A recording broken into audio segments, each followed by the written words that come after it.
Halo guys, selamat siang.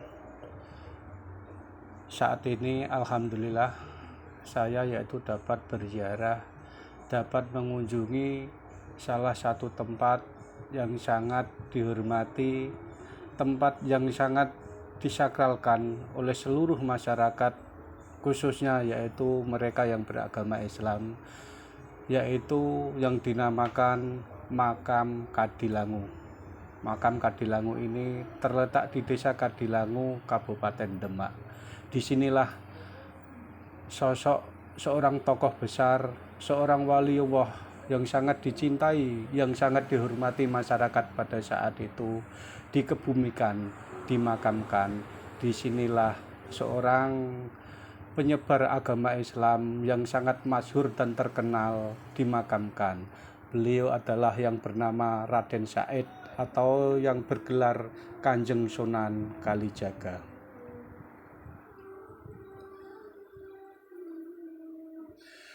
Sunan Kalijaga konon kabarnya dikenal paling luas pengaruh dakwahnya. Beliau lahir pada tahun 1450 Masehi dengan nama Raden Said. Ia adalah penjahat sebelum mengalami masa pertobatan. Dikisahkan saudara-saudara, Sunan Kalijaga ini adalah salah satu ulama wali Songo yang dikenal paling luas pengaruh dan cakupan dakwahnya di Pulau Jawa. Sejarah hidup Sunan Kalijaga yaitu tidak semulus yang dibayangkan. Sebelum menjadi pendakwah, ia adalah menjadi seorang bromocorah atau penjahat atau orang yang suka melakukan perbuatan-perbuatan yang menyimpang dari aturan, hukum, dan norma yang berlaku pada saat itu.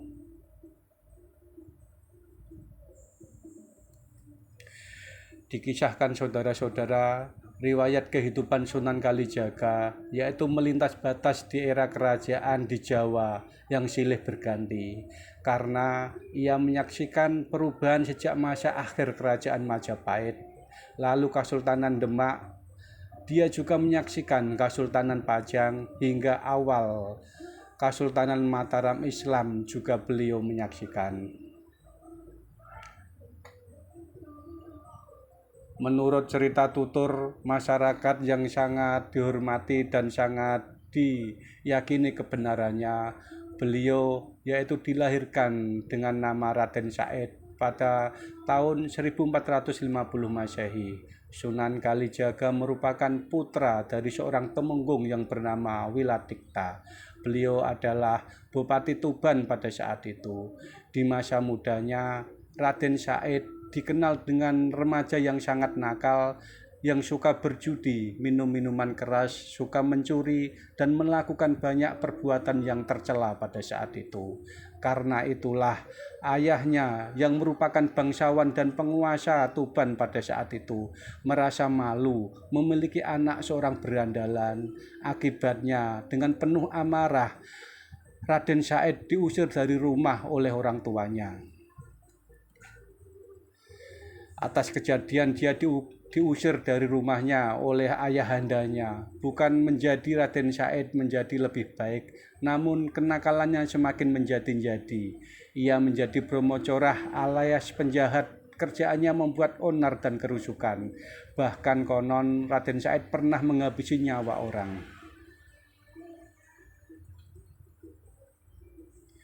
Dan dikisahkan saudara-saudara, teman-teman yang baik hati dan budiman, ketika Raden Said merampok dan merampas harta orang-orang, ia dikenal dengan julukan Lokojoyo, yang artinya adalah penguasa wilayah yang saat itu sangat ditakuti dan disegani oleh para preman dan para penjahat yang hidup pada saat itu.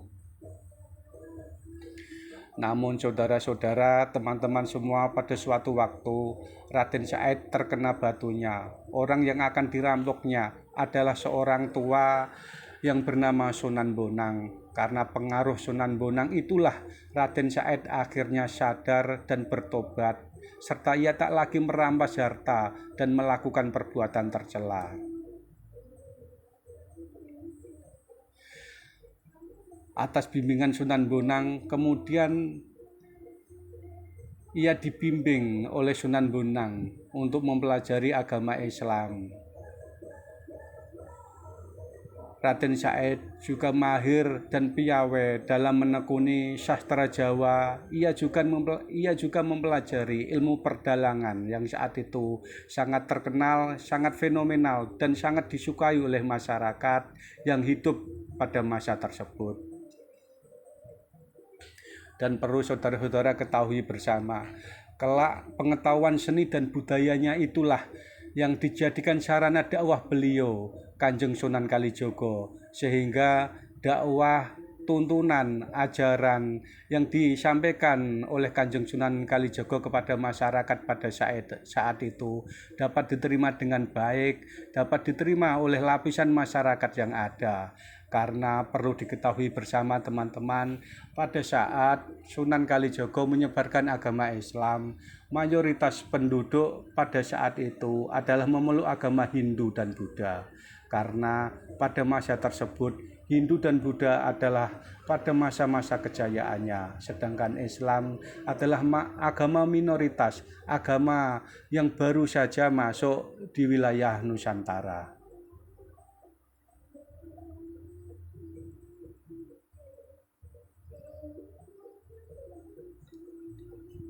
Dikisahkan saudara-saudara, dakwah Raden Said yaitu dimulai di wilayah Cirebon di desa Kalijaga untuk mengislamkan penduduk Indramayu dan Pemanukan. Karena basis dakwahnya di desa Kalijaga, Raden Said kemudian dikenal dengan julukan Sunan Kalijaga. Sebagaimana wali songo yang lain, saudara-saudara, Sunan Kalijaga berdakwah dengan pendekatan seni dan budaya. Ia amat mahir mendalang dan menggelar pertunjukan wayang. Sebagai dalang, ia dikenal dengan julukan Ki Dalang Sidabrakti, Ki Dalang Bengkok, Ki Dalang Kumendung, atau Ki Unehan.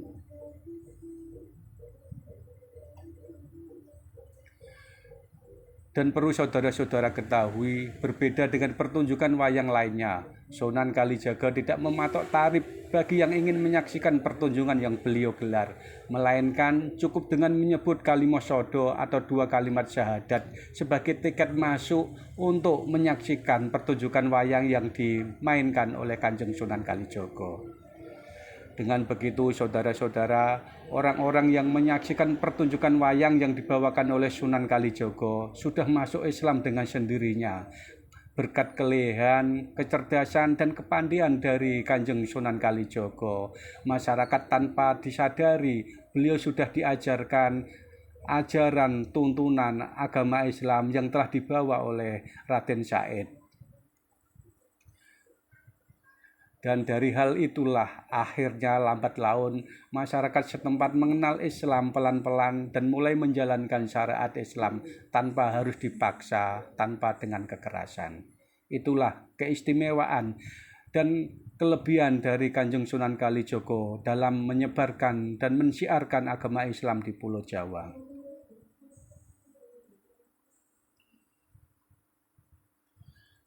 Dalam pertunjukannya, saudara-saudara, terdapat banyak lakon yang digubah Sunan Kalijaga yang diadaptasi dari naskah kuno. Salah satu yang paling digemari adalah lakon Dewa Ruci, lakon Layang Kalimasodo, lakon Petruk Dadi Raja, dan lain sebagainya.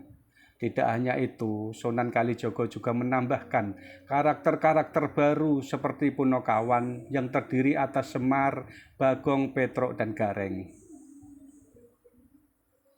Selain itu, saudara-saudara, dalam menggelar pertunjukan wayang, Sunan Kalijaga juga mengubah tembang-tembang yang syarat dengan muatan keislaman seperti Kidung Rumeksa ing wingi, ilir-ilir, dan lain sebagainya.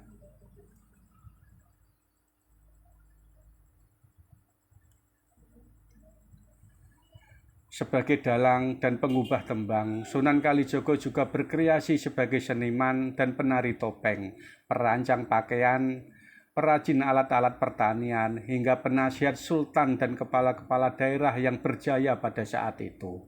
Itulah merupakan kelebihan dan kemajuran dari Sunan Kalijaga pada saat itu dalam menyebarkan agama Islam.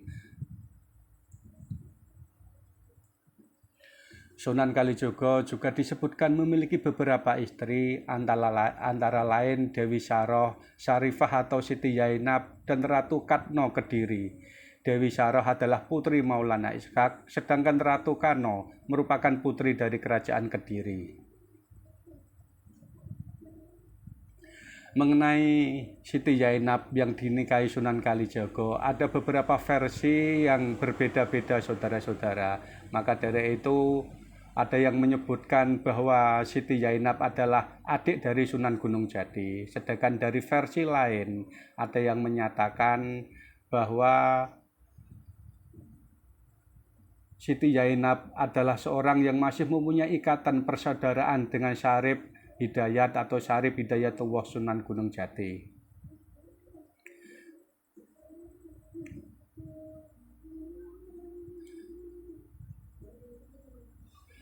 Juga masih ada versi lainnya terkait dengan identitas Syarifah Zainab yang menjadi salah satu istri Sunan Kalijaga, di mana ada yang menyebutkan bahwa Syarifah Zainab merupakan putri dari Syekh Siti Jenar.